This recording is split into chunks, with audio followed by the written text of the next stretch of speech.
understand prophylactics, deadly dark empathy.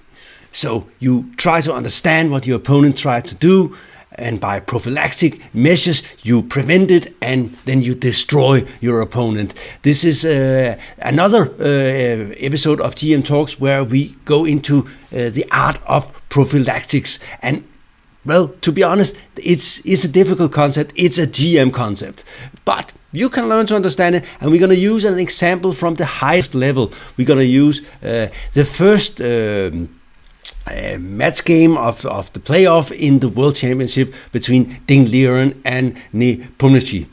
By the way, Liren is the new world champion, and we have to get used to that. That it's no longer Magnus Carlsen that is running the chess world. It's now Ian Nepomniachtchi. Well, I think there will be some transition period with this sort of sinking in. Anyway, let's get into the game. You could say that empathy is usually considered a good thing. But sometimes you also use empathy to understand people so you can exploit them. That is sort of the dark side of empathy, or tactical empathy.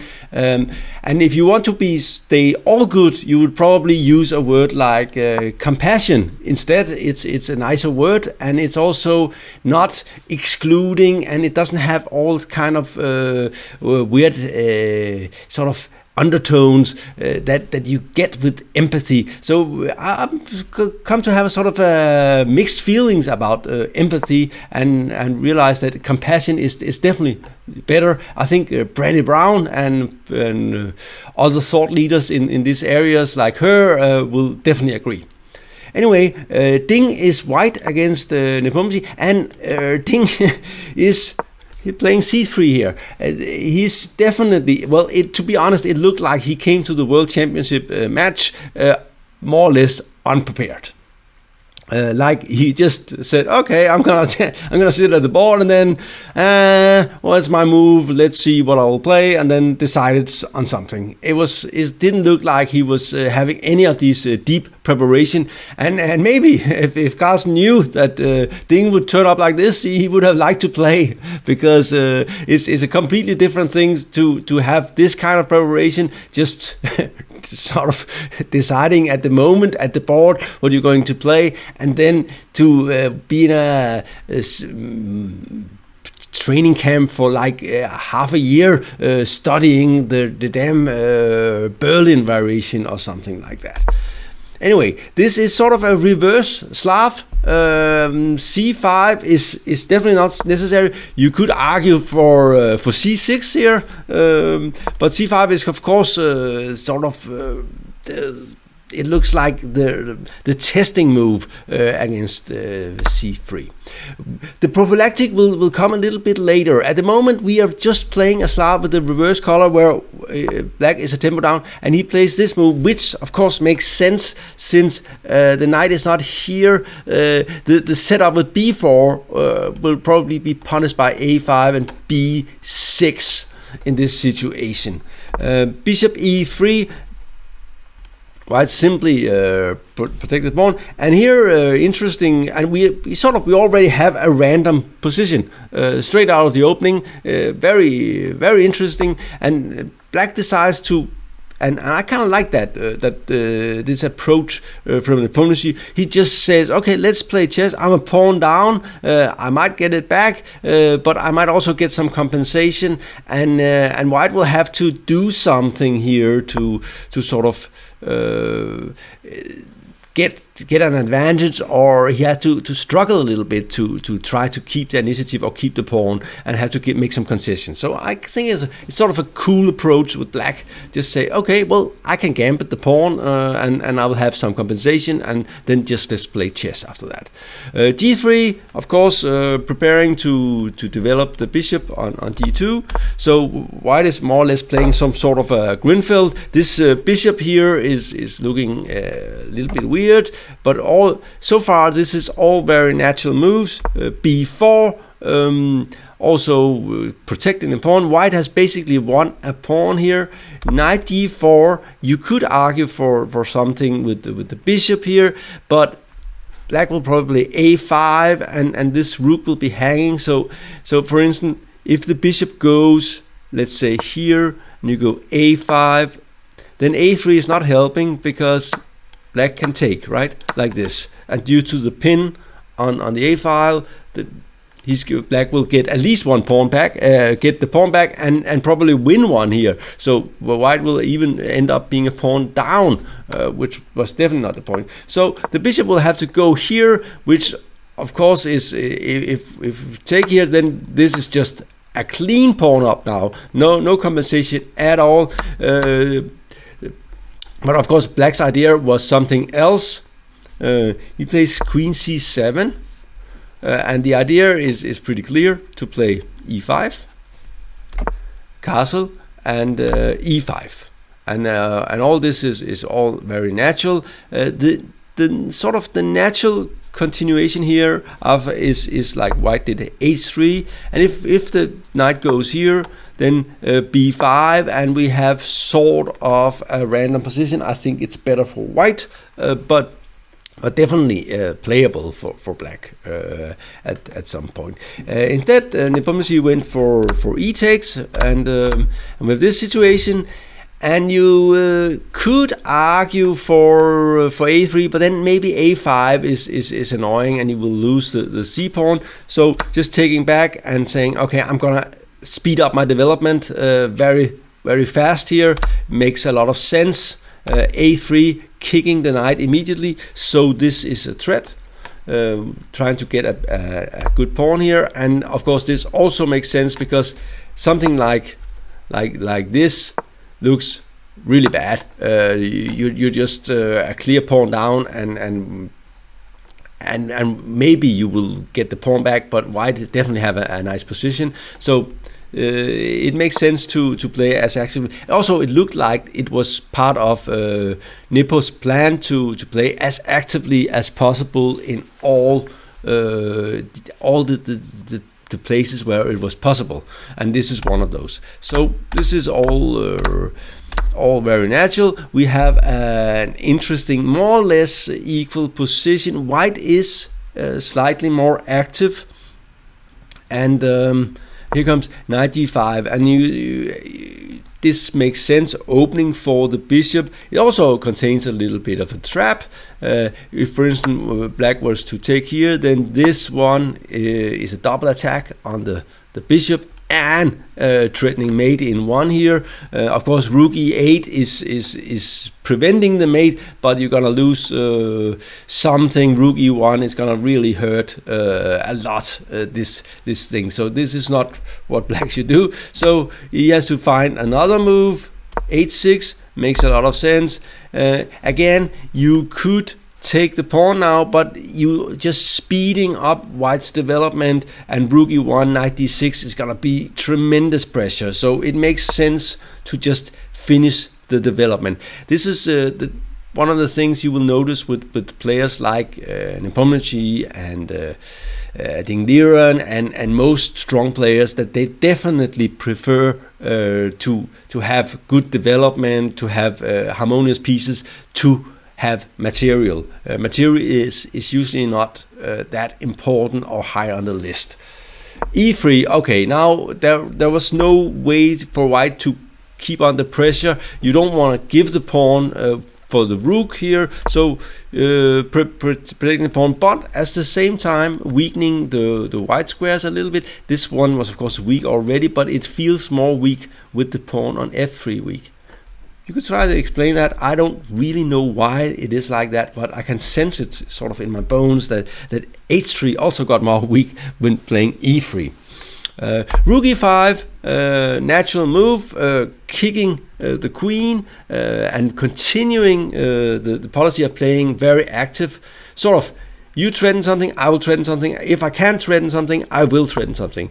Queen going back, and and threaten again, and knight goes to this dominating square, also again opening for the bishop. There's a clear target here on b7, but there is also a pin on the knight. So interesting position. Rook h5. Okay, we know Nepo likes to attack. The idea could be something just like this, and a mating attack in the h file, or maybe something like this and here, right? So what's going on here? What is White's plan? Black's plan? Black's plan is definitely to play maybe knight e5. So. And this is where you should start to think prophylactically. What is my opponent's idea? Can I prevent my opponent's idea? I'm sure he thought he could prevent the opponent's idea. He's just missed something. So the first thing to notice is that if the knight goes to e5, then the threat of knight f3 is really serious. From here it will threaten the king and the queen. And if you take, then black will take back, and this mate here is absolutely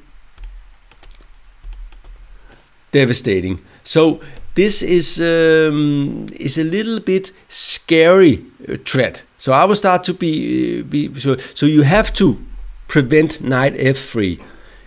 Of course you don't want to take on c6 because queen takes, and then you have the problem again, something like this. Everybody can see this somehow, right? This is just a disaster. This is completely losing somehow. First of all, there's mate here, so this is really nasty, and also the rook here, and so on. And so this everybody can see that. The thing is, you have to find a good move against this one, and the ideal thing would be to play f4. But then again, with this pin here, then maybe this is not so good, because maybe something rook c5 could come in some situations. So you also have to be careful about that one. In the game, White played rook b1. That was a mistake. So we have to do better than that. We know that Black is planning knight e5. So we want to be able to play e4 against knight e5, followed by f4, and kicking the knight away and keeping our great knight here. So the best move here is to overprotect c5. So this move is very good. Let's see. So we overprotect here, also preventing all kind of b6 at the moment, because you can just take and c6 will drop afterwards, or knight b5 or whatever. So what happens here? Knight e5, right? And this threat is very, very serious. So you have to go e4, protecting here. And we see we have each have the same amount on this square. So what then? Well, the thing is something like this, which was usually because Black wants to exploit the pin here. Then we now have f4, and the rook is very strong on c5. So, and after something like this, then White is in complete control, having sort of stopped the attack on the king side, so preventing Black's plan. So the right prophylactic move in this situation would have been rook c1 with a huge advantage for White. Instead he played rook b1. Looks even more aggressive, right? Threaten here, making this bishop stronger and so on, and then came boof. And this was probably a very unpleasant move to face. The big problem here is something like this is just losing after knight f3, right? Because here you are simply mated next move no matter what you do. So always be noticing this constellation. We will have a rook and a bishop like this, and the king is caught here in the corner. The king is caught and cannot escape the coffin. So you can feel the soil falling over his head here. So this is really, really, really annoying. E4 makes a lot of sense, of course. This was the same as before. So what's the difference? The difference here is this move, oosh, undermining the knight. Before we had the rook here and we played f4. What happens after f4 here? Then this is no longer overprotected, so white goes knight f3, check, oosh. And after something like this, check, and the knight will fall, and black is a pawn up and has a great attack. So this is not good. So due to the rook putting on b1 instead of c1, this knight works. What about the other situation? Did it work there? No, it didn't work, because then there was no check because the rook was covering c5, right? So instead he has to scramble a little bit. Yeah, he can take, and of course something like this is not working, right?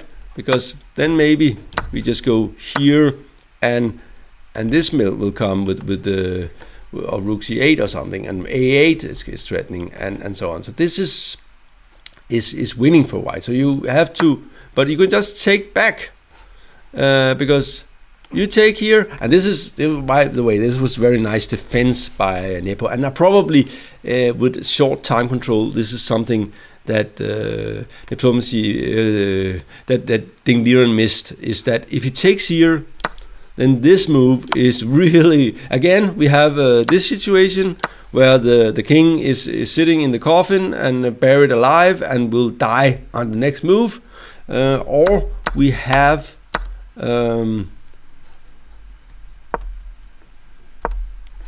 this move and check, and the king cannot go, it has to go here, and then this, and winning the rook, and exchange up with an attack, so winning for black. So this was scary thing.